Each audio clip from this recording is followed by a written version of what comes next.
La paix soit avec vous. Nous sommes aujourd'hui 17 mai et nous sommes arrivés au 6e dimanche du temps de Pâques. Et déjà dans l'évangile, nous commençons à entrevoir la Pentecôte avec la première des 5 promesses de l'Esprit Saint dans l'évangile de Jean. Le livre des Actes des Apôtres nous parlera de Philippe qui fait une belle œuvre d'évangélisation en Samarie. Alors que Saint Pierre, dans sa première lettre au chapitre 3, nous appellera à vivre du mystère pascal grâce à l'Esprit Saint. Alors, revenons en pensant à dimanche passé où nous avons découvert que Jésus est la vérité, le chemin et la vie.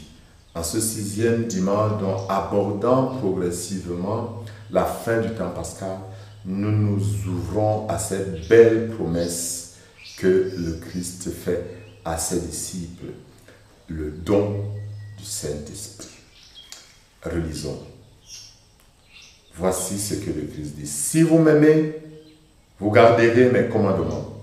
Moi, je prierai le Père, et il vous donnera un autre défenseur, qui sera pour toujours avec vous, l'Esprit de vérité. Lui que le monde ne peut recevoir, car il ne le voit pas et ne le connaît pas. Vous, vous le connaissez, car il demeure auprès de vous et il sera avec vous. Je ne vous laisserai pas orphelins. Que c'est beau d'entendre le Christ qui dit, je ne vous laisserai pas orphelins. Parce qu'il sait ce que c'est qu'un orphelin dans son monde, abandonné. Voilà pourquoi la Bible insiste sur le fait que la vraie religion consistait à s'occuper des veuves et des orphelins. Le Christ dit que ses enfants ne sont pas orphelins. Il est toujours avec eux dans cette présence d'un autre défenseur, parce qu'il est le premier défenseur. Cette parole en grec c'est paraclet, qui veut dire avocat défenseur. Pourquoi avocat défenseur? En réalité, parce que dans la présentation de Saint Jean, la vie de Jésus est présentée comme un procès. Pas seulement la vie de Jésus, même l'Église. Un procès, les forces du mal se coalisent contre le Christ. Et ceci va jusqu'à la crucifixion, où l'Église est persécutée. Et ceci va au martyre. Mais, si les forces du mal, si le monde qui ne connaît pas l'Esprit Saint, si le malin croit qu'il a vaincu avec la mort du Christ ou par le martyre des chrétiens, ce n'est qu'une fausse lecture de la réalité. En fait, Christ crucifié ou l'Église persécutée dans une dimension surnaturelle et mystique, Saint Jean montre que la croix du Christ est justement le début du salut et dans le triomphe sur le mal. C'est pourquoi nous chantons le vendredi « Ô croix, victoire, victoire de la croix, victoire de la croix ». Dans ce procès, dans ce combat, le Christ n'est pas seul. Il est avec son Père. Dans ce procès, dans la persécution que vit l'Église, dans les crises que vit l'Église, l'Église n'est pas seule. Il y a l'autre défenseur, le paraclet. Je prierai le Père, il vous donnera un autre défenseur. C'est ce défenseur qui illumine l'Église et les fidèles quand il s'agit, comme Saint Pierre le dit, de présenter la défense devant quiconque nous demande de rendre raison de l'espérance qui est en nous. Jésus avait prévu qu'on sera persécuté, mais nous avait promis que l'Esprit Saint lui-même nous inspirerait le moment venu ce qu'il fallait dire et qu'on ne devait pas se préoccuper de cela. C'est cet esprit qui nous est donné par Jésus. Seul cet esprit nous donne d'être vainqueurs du mal. Car l'esprit de celui qui a ressuscité Jésus d'entre les morts donne aussi la vie à nos corps mortels. Voilà pourquoi Saint Pierre dit, « Il a été mis à mort dans la chair, mais vivifié par l'esprit. » Cet esprit est donné aux apôtres. C'est le groupe choisi par le Christ. Mais pas seulement. Il est donné même à la Samarie hérétique où Philippe, le diacre, est allé prêcher. Alors quand il annonce ce qui se fait en Samarie, Pierre et Jean s'en vont pour prier pour la Samarie hérétique, où Jésus avait rencontré la femme et lui avait dit que les vrais adorateurs adoreront désormais Dieu en esprit et en vérité, qu'il ne s'agira plus d'aller à Jérusalem ou ailleurs, mais qu'on le rencontrera dans l'Esprit Saint.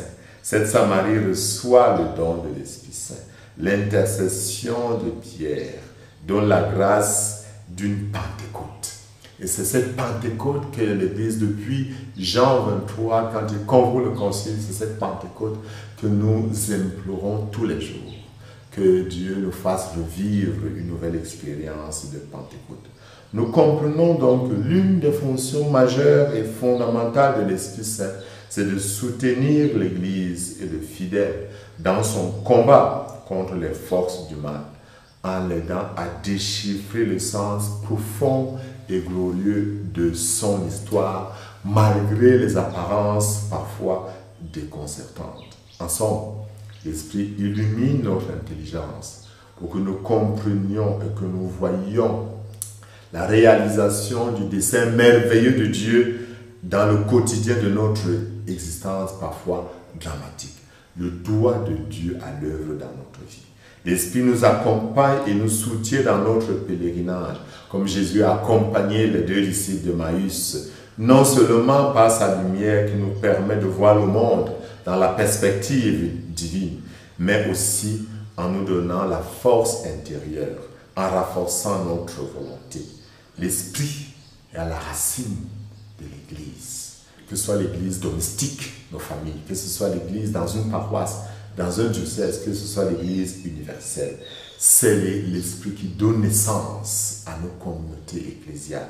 C'est l'Esprit qui anime, qui guide, qui protège et qui soutient. Il est le premier don que Jésus ressuscité fait aux croyants. Et la 4e prière eucharistique le dit très bien en montrant comment Dieu veut réaliser son désir en faisant de nous ses fils d'adoption. Voici ce que la 4e prière eucharistique dit. Afin que notre vie ne soit plus à nous-mêmes, mais à lui qui est mort et ressuscité pour nous, il a envoyé d'auprès de toi, Père, comme premier don fait aux croyants, l'Esprit qui poursuit son œuvre dans le monde et achève toute sanctification. Nous pouvons donc chanter avec le psalmiste aujourd'hui. Acclamez Dieu toute la terre, fêtez la gloire de son nom, glorifiez-le en célébrant sa louange. Dites à Dieu que tes actions sont redoutables. Venez, écoutez-vous tous qui craignez Dieu. Je vous dirai ce qu'il a fait pour mon âme.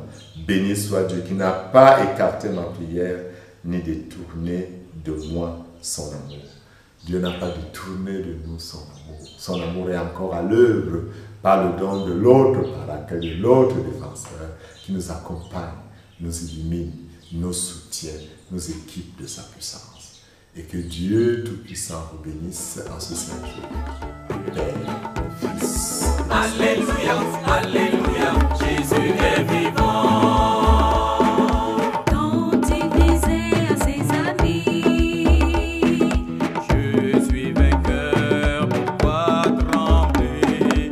je suis vainqueur, pourquoi trembler? Nous avons nié Dieu en face de la peur. Mais ce matin, Alléluia, notre pardon a jailli du tombeau. Alléluia, Alléluia, Jésus est vivant. Alléluia, Alléluia, Jésus est vivant. Alléluia,